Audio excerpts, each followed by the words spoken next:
What's up, guys? This is a video of me about the history of metalcore because I knew a little bit about it, but I wanted to learn more. So I will be reading some stuff from a website, and some stuff will be made off my head. I'll have a link down the bottom from the website that I've read, so if you want to do any more searching, you can. But before I say anything, I want you to click here. This will take you to my friend's YouTube channel. He covers songs and he writes his own music. Right now he only has one cover, and it's of Boneyards by Parkway Drive. It's pretty good. And now back to the usual stuff. Okay, there's the word metalcore. You split it, you have metal and core. The core part comes from the hardcore bands, and metal comes from, you guessed it, metal.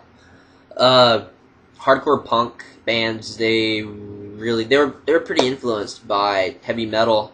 Black Flag, they liked Black Sabbath. The British punk bands, they took quite an inspiration from metal.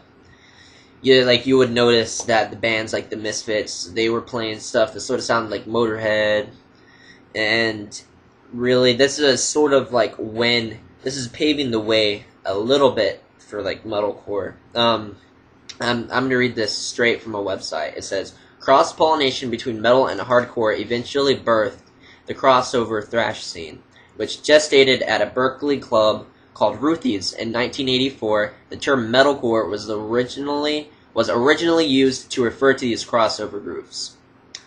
So now you know strictly where the term metalcore actually came from. Hardcore punk groups like Corrosion to Conformity and the Dirty Rotten Imbeciles, they were playing along with like Metallica and Slayer, so you can't really play with the band and not be influenced by them. And there's actually straight edge bands back then. I was pretty surprised to find that out. I would have thought they would all been like hardcore crazy druggies. But okay, back to whatever. In 1985, the development of the breakdown came into hardcore, and the Bad Brains, like their whole reggae style and their metal backgrounds. This is pretty much where moshing came in, really.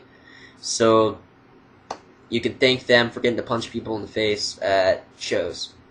And between 1989 and 1995, a new type of metalcore bands came out, and these bands were like Integrity, Converge, Strife.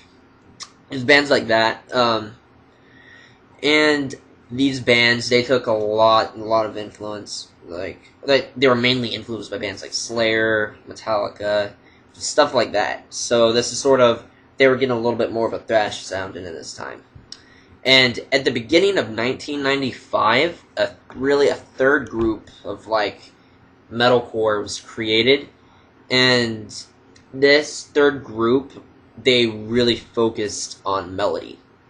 So you had the bands like, I don't think that Killswitch Engage came out in 1995, but that's what the website says.